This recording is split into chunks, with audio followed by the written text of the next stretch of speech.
1972 was the year of the Munich Olympics and of Pong, the first video game. It was the year of Elton John's Rocket Man. On the roads, France gave us the Renault 5 and Germany the Mercedes S-Class. British Leyland introduced the Triumph Dolomite. In Formula One, the reigning world champion was Jackie Stewart. It was his second world title using the superb Ford Cosworth engine.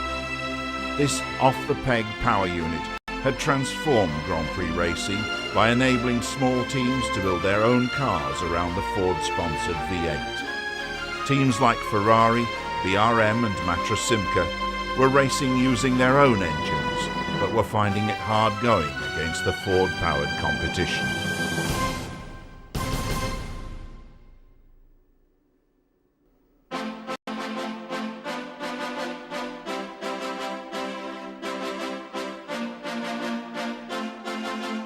As the teams lined up in Buenos Aires for the first Grand Prix of the new season, there were new faces among the familiar stars like Stewart, Hulme, Hill and Ickx. Along with new teams and new cars came new sponsors. Lotus had started the sports romance with tobacco by adopting the colours of gold leaf cigarettes. But for 1972, there were new colours and a new name. The cars were no longer Lotuses, they were John Player Specials. There was another new cigarette sponsor at BRM, whose cars now carried a name that was to become a dominant element in Formula One, Marlboro. It was only 4 years earlier that the first sponsor stickers had appeared on cars that were still mainly painted in national racing colours. Now those colours had almost all disappeared. Only the proud red Ferraris still carried the colour that denoted their nationality. Peter Revson was starting his first full season in Formula One with Yardley McLaren. Jackie Stewart was entering his 8th, while Chris Amon entered F1 in 1963. Emerson Fittipaldi, with new teammate Dave Walker, had led the Lotus team since the death of Jochen Rindt in 1970. Australian Tim Schenken had moved from Brabham to Surtees, while Peter Gethin was in his second season with BRM. Also with BRM were Austria's Helmut Marko and Sweden's Rainer Wiesel.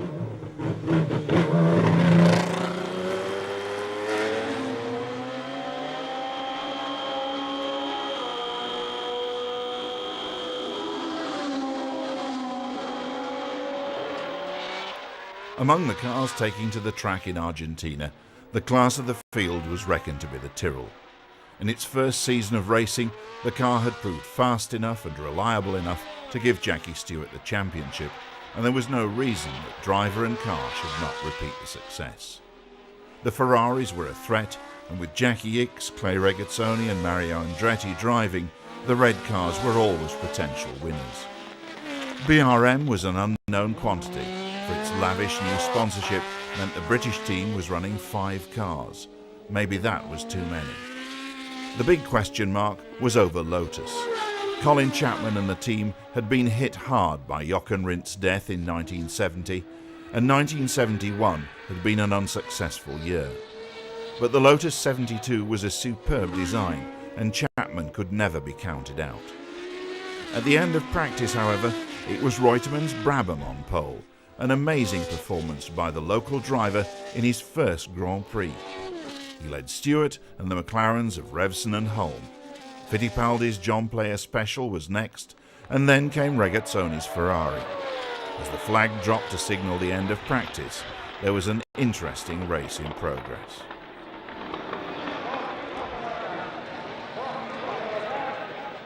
As the crowd and the drivers anticipated the start, the talk was of Reutemann's pole position. One of the contributing factors had been the special qualifying tyres Goodyear had provided. They gave exceptional grip, but only lasted for a few laps. As the season progressed, they were to become an important element in the sport. As the flag fell, Stewart and Reutemann battled for the lead. The Scot came out on top, for the Argentinian had started on his qualifying tyres, hoping that they would last. They didn't, and after 6 laps he had to stop to change them. Behind Stewart, Hulme and Regazzoni were chasing Fittipaldi, who was pressing the Tyrrell hard.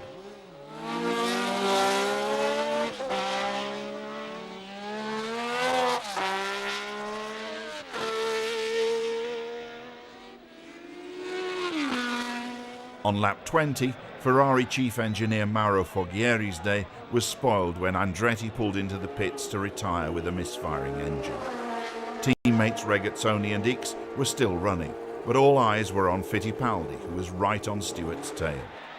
But the Brazilian's Lotus had damaged its suspension at the start, and with just under a third of the race to run, he had to retire. Graham Hill was also out, watching from the pits as Stewart pulled away from home.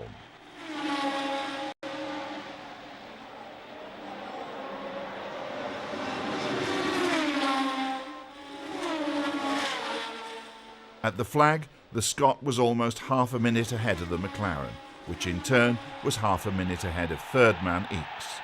For the reigning champion and the Tyrrell team, it was a good start to the season.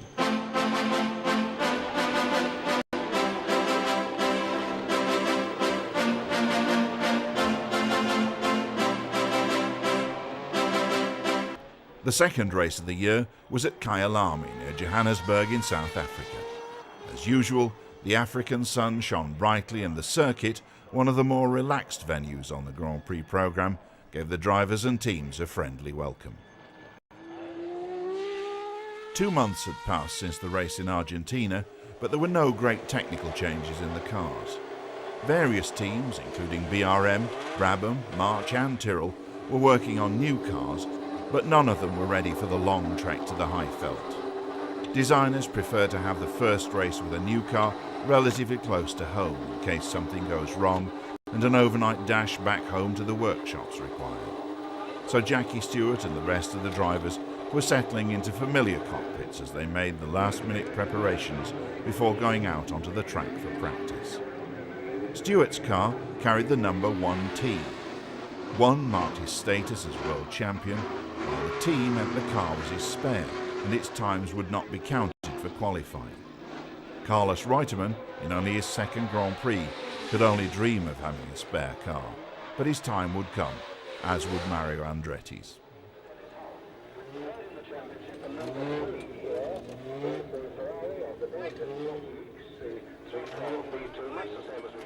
One area where development was evident was tyres. Competition between Goodyear and Firestone was fierce, and they brought hundreds of tyres to each race.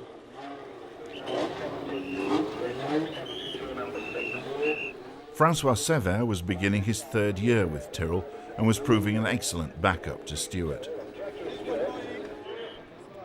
For reasons of economy, Chris Amon was Matra Simca's sole driver this year. The poleman in Argentina, Reutemann was confident in his Brabham. Mario Andretti was fulfilling a boyhood dream to drive for Ferrari.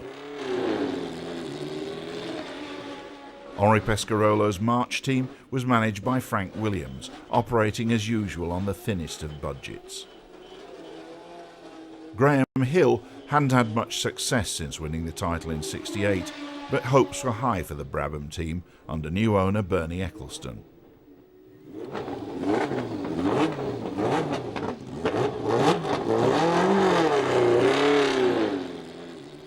As practice started and the cars dived out of the pits onto Kyalami's start and finish straight, the first task was to clear the racing line around the circuit.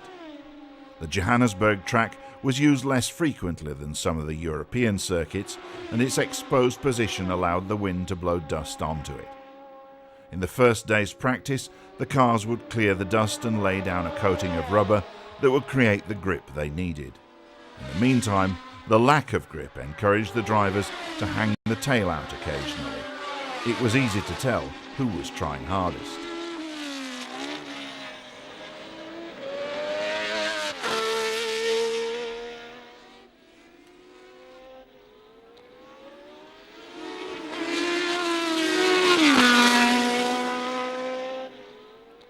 As the track settled down, the qualifying pattern began to establish itself. Jackie Stewart was fastest, taking pole 0.3 of a second ahead of Clay Regazzoni's Ferrari. Behind the Swiss driver, things were crowded. Fittipaldi, Hailwood and Holm all recorded the same time, just 0.1 of a second slower than Regazzoni. Andretti was another tenth behind the trio, while Ickx and Sever fill the rest of the third row. Because of the width of the Kyalami straight, there was room for 3 cars side by side on the front row of the grid. There were 2 on the second, and this 3-2 sequence continued to the back. That's where you'd find the oddest looking car in the field, the Eiffel Land March driven by Rolf Stommelen. With its rear view mirror mounted centrally in front of the cockpit, it earned some strange looks from the other drivers.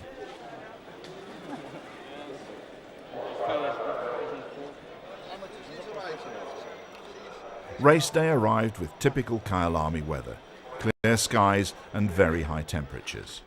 Hot weather and the track's altitude meant the cars would be a little down on power, but everyone had the same disadvantage, so the competition promised to be as hot as the sunshine. But the sun hadn't affected only the engines. Seconds after the flag dropped, some idiot decided to run across the track.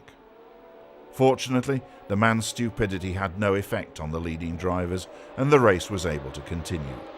Denny Hulme had seized the advantage at the start, but as the field came past on its second lap, Stewart eased the Tyrrell past the New Zealander's McLaren and set off to establish a lead.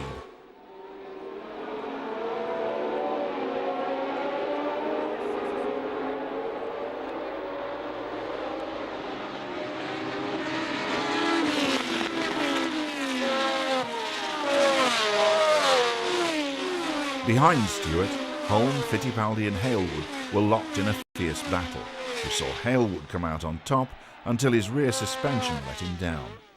Then, just after the halfway mark, the Tyrrell's gearbox seized and Jackie was a spectator in the pits, along with Carlos Reutemann.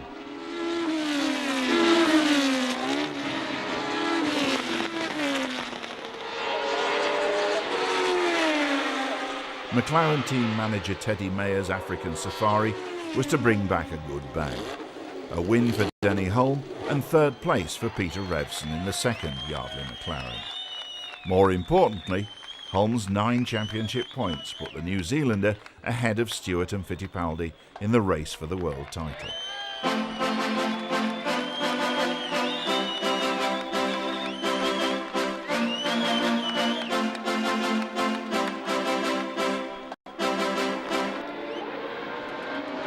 And so the Grand Prix circus moved to Europe and the Jarama circuit near Madrid in Spain.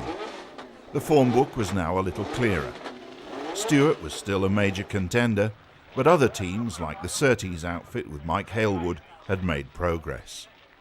Frank Williams Politoy's March team with Pache and Pescarolo and less experienced drivers like Australian Dave Walker at Lotus were at a disadvantage. But up at the front of the grid, where Jackie Stewart and Mario Andretti hung out, a pecking order was beginning to establish itself. Chris Amon's Matra still wasn't reliable, while Jean-Pierre Beltoise was settling in at BRM. King Juan Carlos of Spain enjoys motor racing, and for once, Louis and Jean Stanley, the royal family of BRM in the 60s and 70s, were outranked by the real thing as the King met the drivers, with a special greeting going to famous former driver Baron de Graffenried.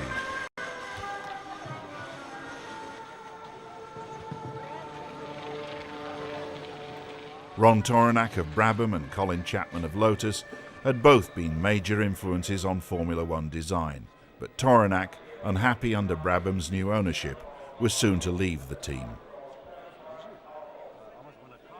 The weather was cold and grey as the grid lined up in the 3-2-3 formation as they had at Kyalami. On the front row were Ickx, Hulme and Fittipaldi, and behind them were Stewart and Andretti.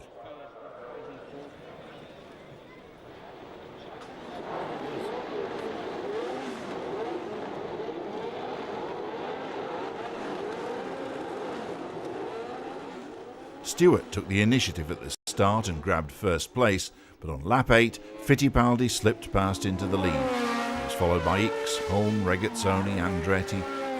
Then came Wiesel, Amon, Diadamic, Wilson Fittipaldi, Hailwood, Revson, Sever, Schenken, Ganley, Stommelen, Pescarolo, Pache, and finally Peterson. Local star Alex Solaroig in a BRM was the first of many drivers to spin off. Fittipaldi was uncatchable as Stewart, Ickx and Holm battled over second place. But the Ferrari was now lighter than during the earlier races, and the Belgian had an advantage. Before the race, it had looked like rain, and Stewart and Ickx had bet on it, taking soft tyres. Fittipaldi was better equipped for a dry race, and when rain fell around midway, it looked as though his rivals would have an advantage. But it was only a shower, and as the track dried, the Brazilians stayed ahead.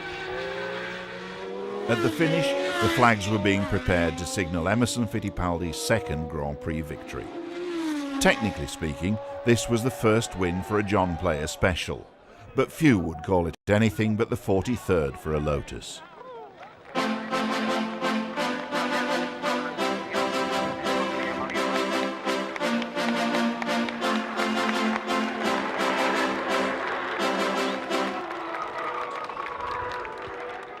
And so the championship trail moved on to the richest corner of the Mediterranean, settling alongside the harbour in Monaco. The Monaco Grand Prix was always a social event, but in the 1960s it had become a media event too.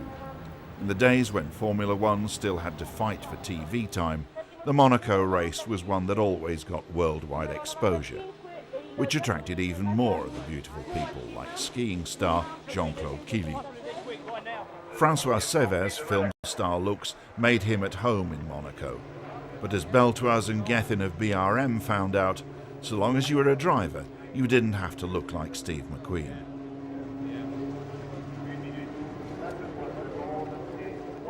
Reutemann was injured, so Wilson Fittipaldi was in his second race for Brabham.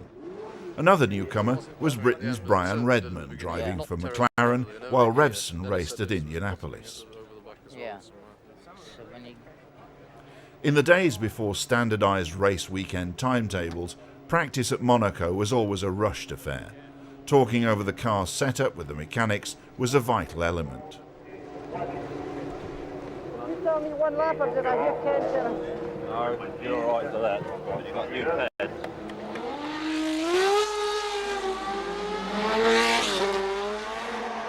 The track at Monaco is totally unique. It's a throwback to the 1920s, when races ran through city streets to demonstrate the speed and excitement of cars that were only available to the privileged few.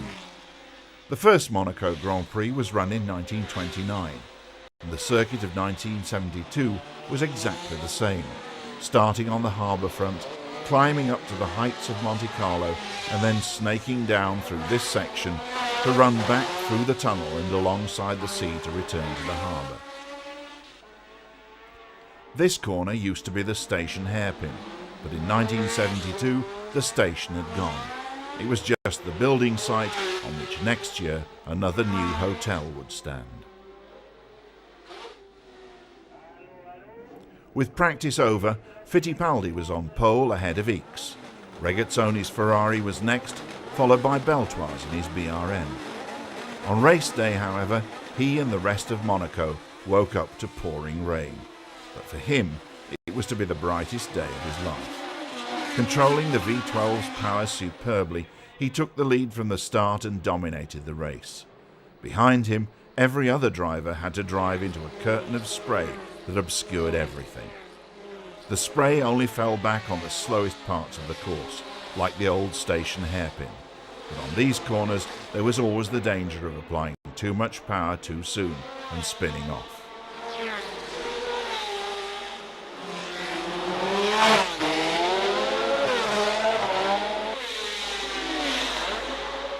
The last thing the drivers needed now was the oil flag, as if the surface wasn't slippery enough. Through it all, Beltoise drove fast but carefully, knowing that because overtaking is so difficult, the leader at Monaco always has the advantage. It wasn't all gentlemanly, however, as he explained after the race. He was on my way. It was impossible to overtake, you see. So that was the only way to overtake him, was to touch him. You pushed him over to the side. Yes. The victim of the push, Schenken in the Surtees. Behind Beltoise, wet weather specialists Ickx and Stewart struggled to keep up, and the whole field fought against an excess of power for the conditions. Even Jackie Stewart had a spin, but mercifully not in front of the cameras. Mike Beutler wasn't so lucky, and even the winner had his hairy moments.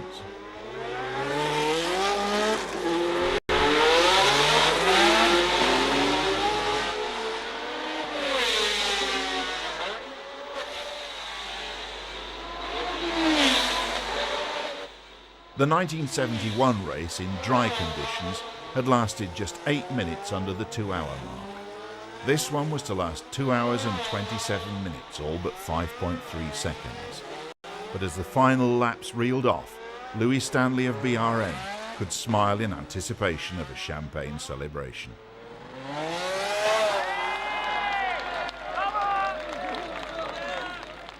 This was to be Jean-Pierre Beltoi's only Grand Prix win, but it would go down among the truly historic driving performances. Fittipaldi took third from Stewart with just 4 laps to go. This put the Brazilian on top of the championship table, ahead of Ickx, whose second place here moved him above Hulme and Stewart as the series moved on to Belgium and the new Nivelles circuit near Brussels. Championship leader Emerson Fittipaldi had good reason to smile, but Graham Hill's results were disappointing. There was time for picnic lunches and playtime with the press, but if BRM designer Tony Southgate was looking for new ideas, it's unlikely he would be taking them from the shape of Rolf Stommelen's Eifelland March.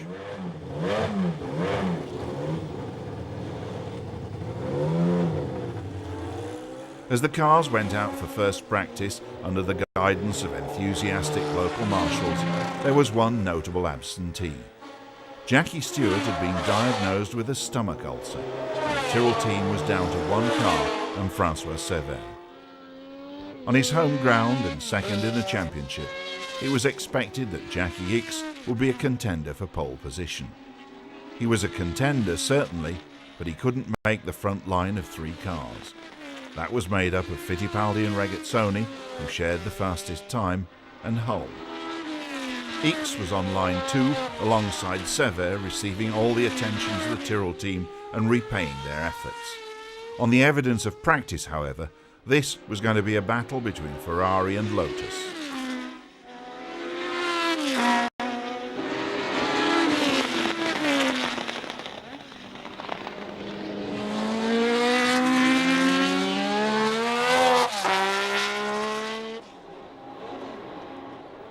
Emerson Fittipaldi was quick in practice and he knew how to win a race, but he still hadn't mastered the art of starting, and as the cars raced away from the grid, he lost out to Regazzoni.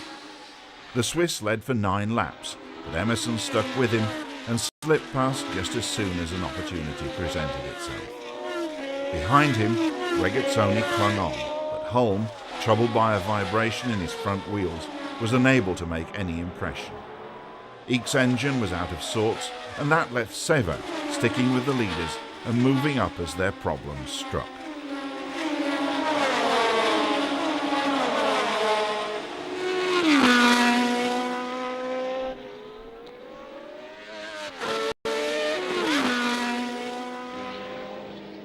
Lotus boss Colin Chapman could trust Fittipaldi to do the job right, helped on his way by the retirement of rivals like Ickx, whose fuel injection system had let him down. Another retirement was that of the new Techno, making its first race appearance in the hands of Nanni Galli. A collision with Regazzoni put both the Techno and the Ferrari out of the race.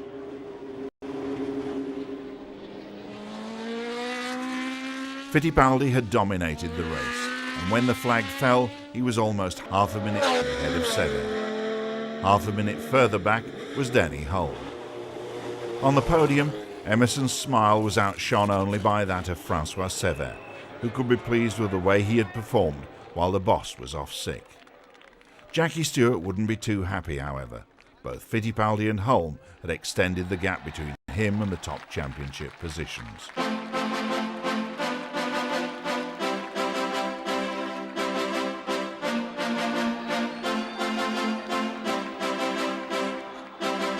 The French Grand Prix was held on the road circuit at Clermont-Ferrand. Jackie Stewart had recovered from his ulcer, and the big news was that the Tyrrell team had a new car which Sever would drive.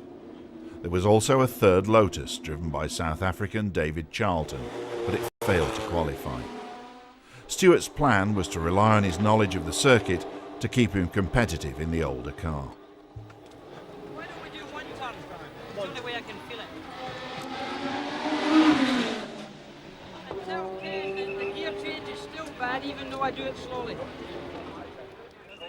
The teams were all discussing tactics for a circuit based on public roads, a format that required them to get used to a crowded pit lane, as Nicky Lauda was to find out. At least the visitors, like veteran British driver Raymond Mays, could get close to the action.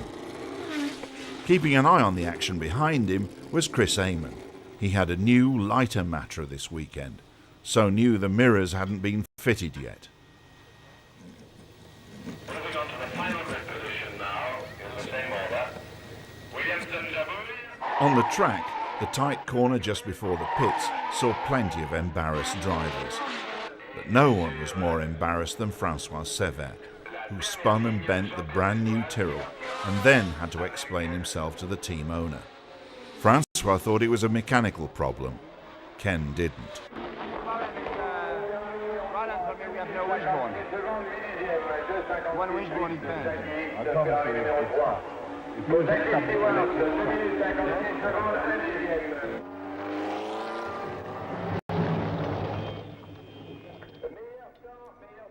In the older Tyrrell, Stewart was going well, but he was his usual analytical self, always wanting to do better. Front end problem, Jackie. Yeah, I think so. I've got a back end problem when I get out of the corner, but the biggest problem is pointing the car. I can't point the car in all these corners going down the hill. The car's gliding over the road rather than biting into it. The start, with Eamon and Hulme in an all-Kiwi front row, Stewart and Ickx behind. But watch the red car on the right. It's the March driven by Ronnie Peterson.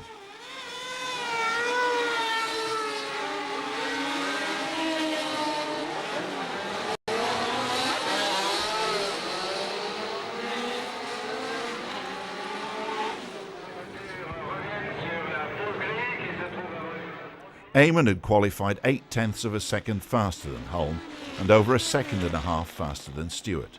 The new Matra was obviously very good and he had no problems keeping ahead of the chasing pair. Clermont-Ferrand is the home of Michelin tyres, but in 1972 the company had no interest in Grand Prix racing.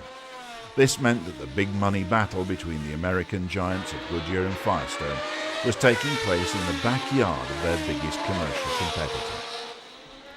This year Goodyear, with the first 3 cars, was ahead, while Ickx was the leading Firestone runner. The French company was just an interested observer, but it wouldn't stay that way. Then tyres began to play a major part in the race. Walker's retirement to the second Lotus was mechanical, but other cars all suffered punctures. Eamon was first, then in came Hulme, followed by Patrick Dupailler in his first Grand Prix with Tyrrell. The punctures were caused by sharp stones from the edges of the track, and after Ickx also became a victim, the Tyrrell pit warned Stewart, now in the lead, of the danger.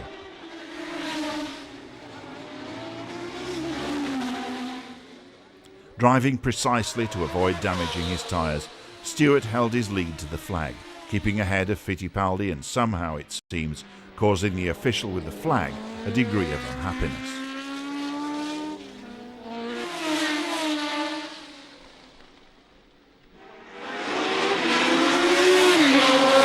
As Jackie was welcomed by a cheering crowd and showers of champagne, there were many in the pits feeling sympathy for Chris Amon.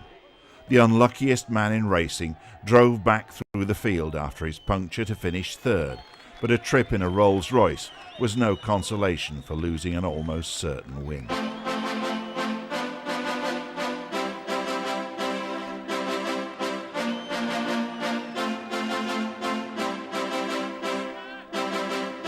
"10 years ago, in 1962, the British Grand Prix was held at Aintree, near Liverpool, but ever since the race had alternated between Silverstone and Brands Hatch, and this was the 5th Grand Prix on the Kentish circuit. For Chris Amon and the Matra team, the performance in France had been encouraging, and they were hoping to go well on a circuit that, like Clermont-Ferrand, was full of ups and downs, but it had a better surface and tyre problems should be minimal.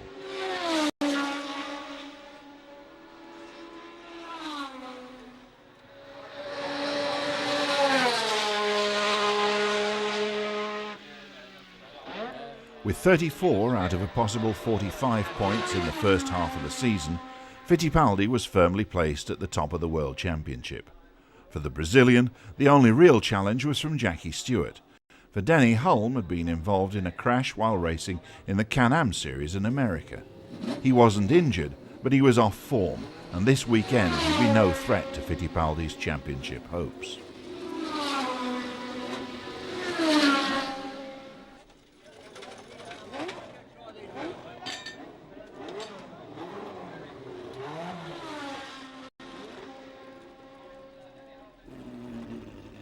Stewart's chances were bolstered by the new Tyrrell 005.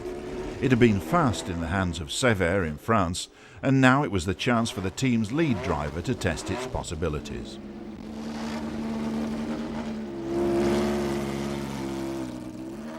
In 1972, ventilated brake discs were the latest thing on Grand Prix cars. Today, they are the norm on family saloons, proof that racing improves the breed. But electronically, the F1 cars of the 70s are like dinosaurs. Then, electronics meant ignition and fuel injection, and that was all. Today, electronics are everywhere. A luxury car's computing power makes a Lotus 72 look like a PC against a supercomputer. The pattern of practice was broken as Jackie Stewart walked back to the pits. The new 005 had done the same thing to him as it had to Francois Sever in France. Snapped out of control without warning. For Jackie, it was back to the old car. For the Tyrrell design team, it was back to the drawing board. There were also problems for Amon and the Matra engineers, with a damaged suspension arm. Back in his old Tyrrell 003, Stewart was fast enough for 4th on the grid behind Revson and Fittipaldi. But as the band played during the build-up to the start, the talk was about the speed of poleman Jackie Ickx in his Ferrari. And sure enough, when the flag fell, it was the red car that streaked into the lead, ahead of Fittipaldi and Beltoise, who'd shot through to get ahead of Stewart. Behind them, the field snaked through Paddock Bend and up the hill to Druids Bend before diving down behind the pits. Then it was off into the backcountry of Brands Hatch, the loop that had been added to the circuit to turn it into a track long enough to host a Grand Prix. The original kidney-shaped Brands Hatch track was still there, and it still hosted national races, even one at Christmas. The secret of the appeal of Brands was the superb view spectators got from practically any point on the circuit. There were big grandstands along the pit straight, and the car park on the slope behind the pits offered fans the opportunity to watch the racing from their own cars. The fanfare their horns produced to salute winners was one of the unique features of the circuit.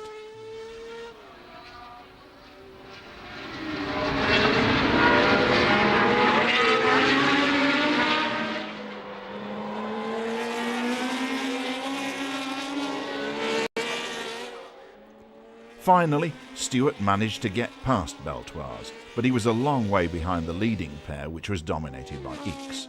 Then, with 2/3 of the race run, the Ferrari suffered an oil leak and was forced to retire. At the flag, it was another victory for Emerson Fittipaldi.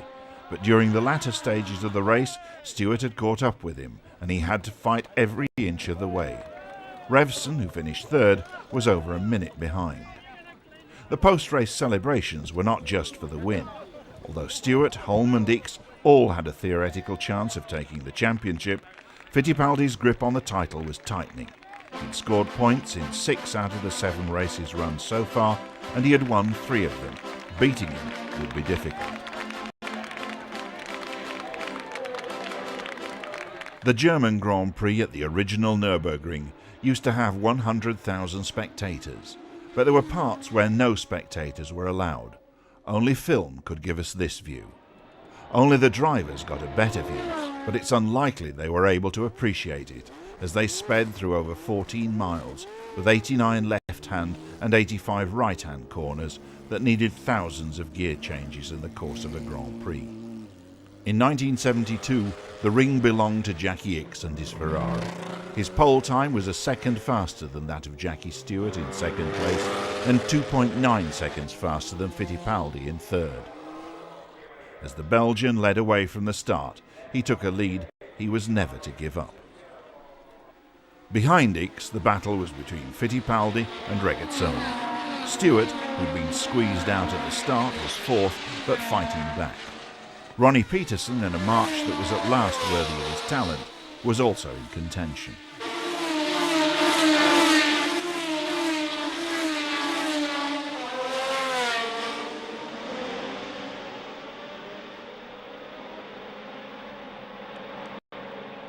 The long straight of the Nürburgring runs parallel to the main road from Koblenz to Aachen, and just a short distance away to the right of the picture, everyday traffic was travelling at less than a third of the speed of the Grand Prix cars. Ickx's Ferrari was in superb tune, and he was matching the car with driving skill that had been honed in long-distance sports car races on this circuit. He was gaining around 3 seconds a lap on his pursuers, smashing Sever's lap record set the previous year by almost 7 seconds. He covered the 14.2 miles in 7 minutes and 13.6 seconds, an average of almost 118 miles an hour. For the purists, this was motor racing at its best.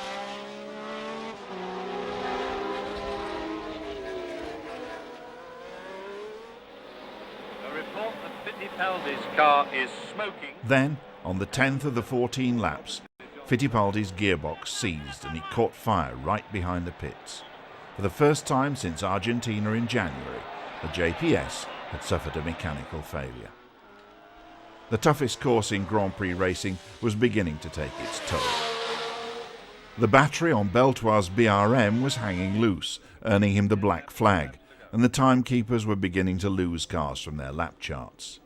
Now was the time for the mechanics to earn their pay. The BRM boys fixed Beltoise's car, and the Tyrrell team got François Sever back into the race.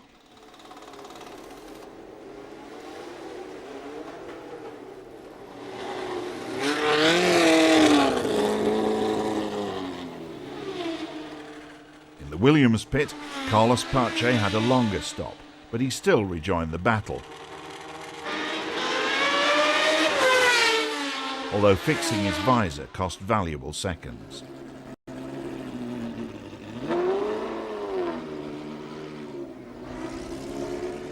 In the Tyrrell pit, Helen Stewart was watching her husband coming to grips with Regazzoni in the Ferrari in the battle for second place behind Ickx. It was no holds barred.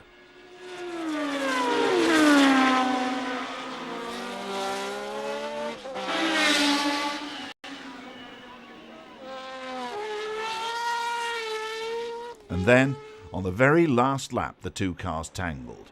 The Tyrrell went off the track and destroyed its suspension against the barriers. There was no doubt about who Jackie blamed for the incident.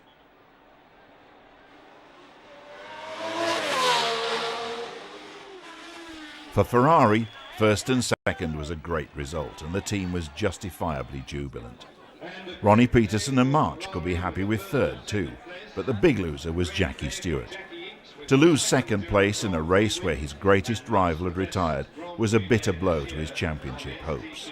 To see Regazzoni, the man he blamed for his retirement, on the podium in the place that could have been his, must have made it worse.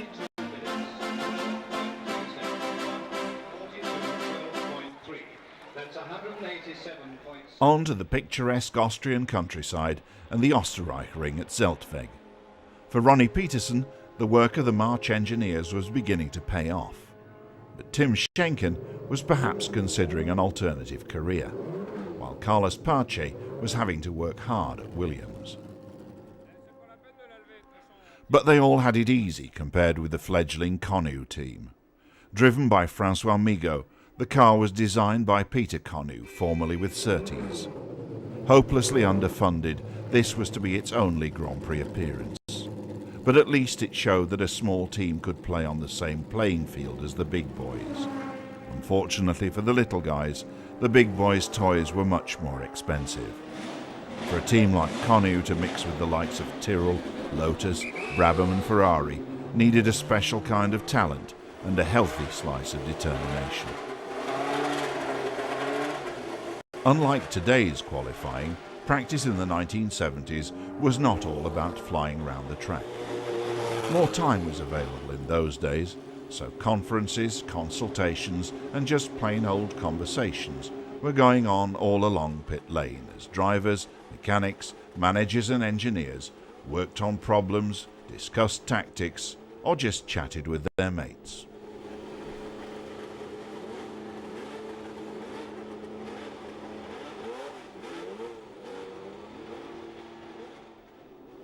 As the cars headed out to practice, working up to maximum speed on this, one of the fastest Grand Prix circuits, it was once again an example of the gap between the front of the grid and those further down who exist to a large degree on hope. Mike Beutler, in a March bankroll by a group of British stockbrokers, was in his 7th race of the year. His final points tally would be 0. Graham Hill wasn't doing much better. So far, he'd scored just 2 points.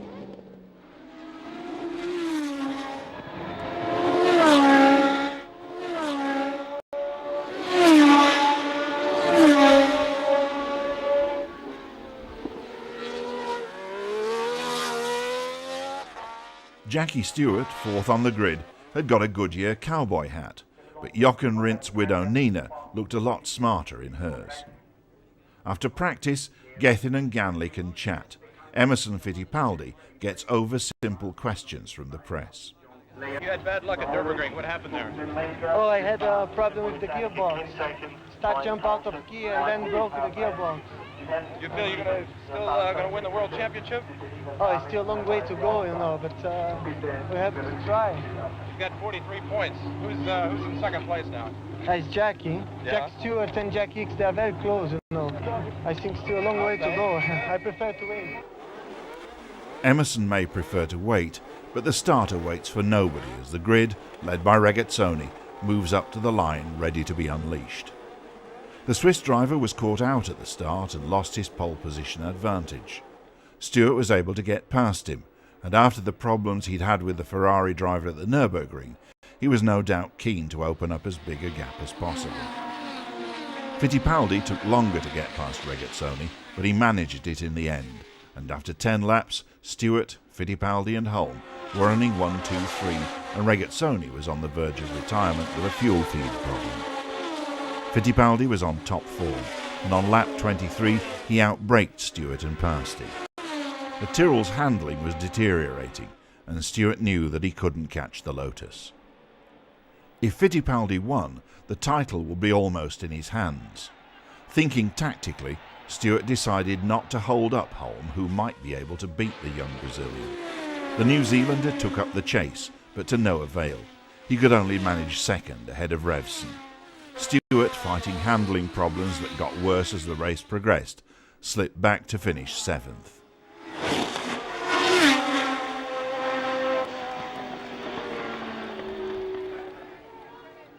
As Fittipaldi and the Lotus disappeared beneath a mass of supporters at the finish, one phrase was heard again and again: 35 points ahead. Barring accidents, Emerson was now unbeatable in the title race.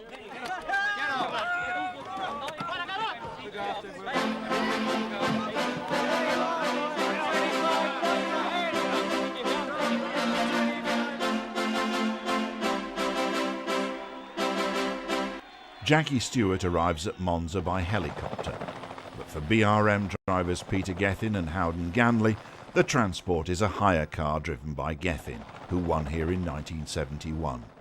The atmosphere is light-hearted. You guys feel at all nervous before a race like that? Nervous? Nervous? Race?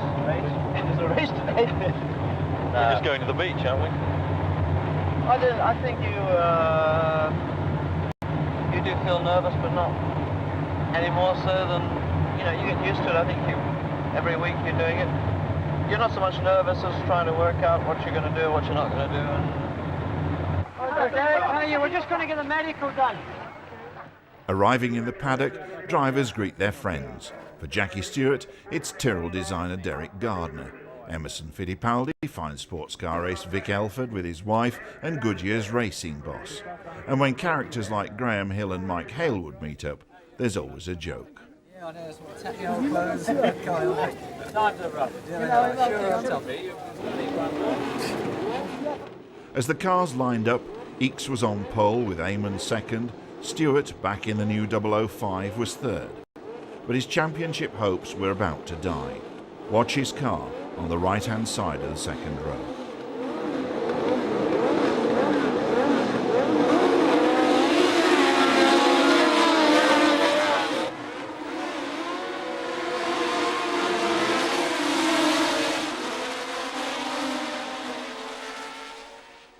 Fortunately, nobody hit the Tyrrell as it staggered off the line with a broken clutch, and Jackie was able to wave to a sympathetic crowd.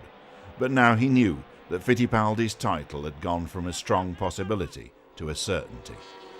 The crowd may have been sympathetic to Stewart, but with Ickx leading Regazzoni, the prancing horse was rampant, and the Scots' departure was soon forgotten in a rush of Italian pride. Fittipaldi, Eamon, Halewood and Holm were following the two Ferraris, but only Fittipaldi's car could stand the pace as the others dropped out with mechanical problems. With some lurid spins and Ferraris in the lead, the early part of the race had plenty to keep the Italian fans interested, even though it was being run on a circuit with new chicanes to reduce top speeds. But then things began to go wrong for the home team. Regazzoni was eliminated when he hit Carlos Pace. Mario Andretti suffered a puncture, and Jackie Ickx dropped out of first place with an ignition problem with just 10 laps to go.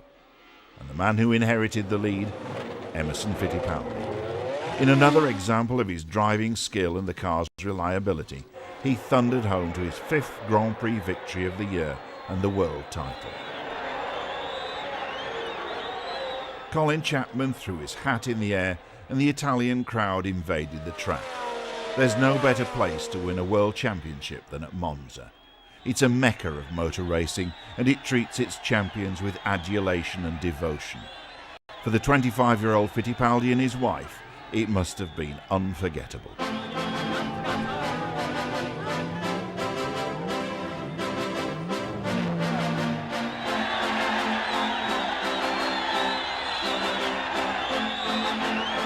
Five wins in 10 races and only 2 races in which he didn't score points. Fittipaldi's season had been worthy of a true champion, and the John Player Lotus had proved a true champion car. With the championship decided, the Canadian Grand Prix was all about individual results. Stewart and Holm needed to prove that as past champions, they had not lost their touch. Fittipaldi wanted to prove he was a worthy champion. With the Tyrrell 005 finally sorted, it was the Scotsman that came out on top, by a long way. The car behaved perfectly, and he pulled steadily away from his pursuers. At the finish, he was 48 seconds ahead of Revson, with Holm third. Fittipaldi finished 11th after a collision and a pit stop. Now that the championship was his, the Brazilian finally decided to show he was human, as did Jackie Stewart when faced by the race queen.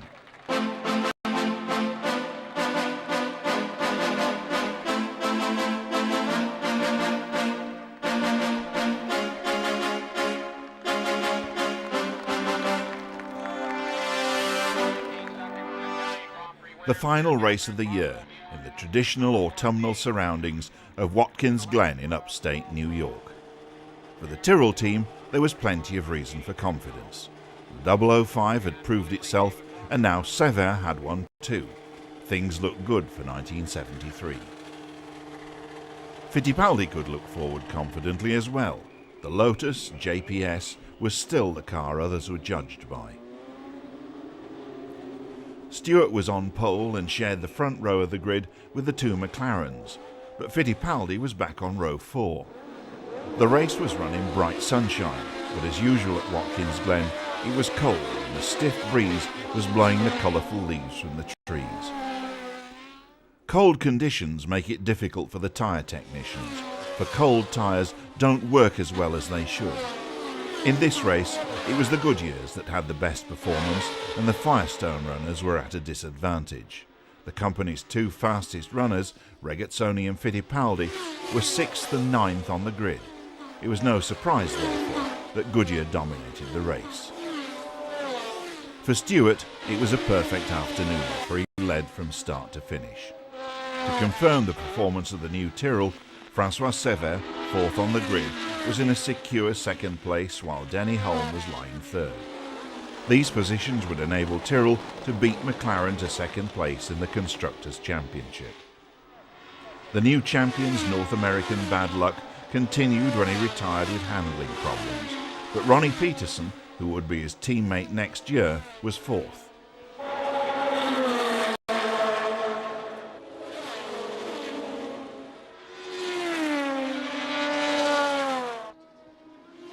As the flamboyant Watkins Glen flagman signalled the end of the race, Jackie Stewart shared the congratulations and the podium with his wife, his teammate and his team manager. He could look forward to the next season, but 1972 belonged to Emerson Fittipaldi.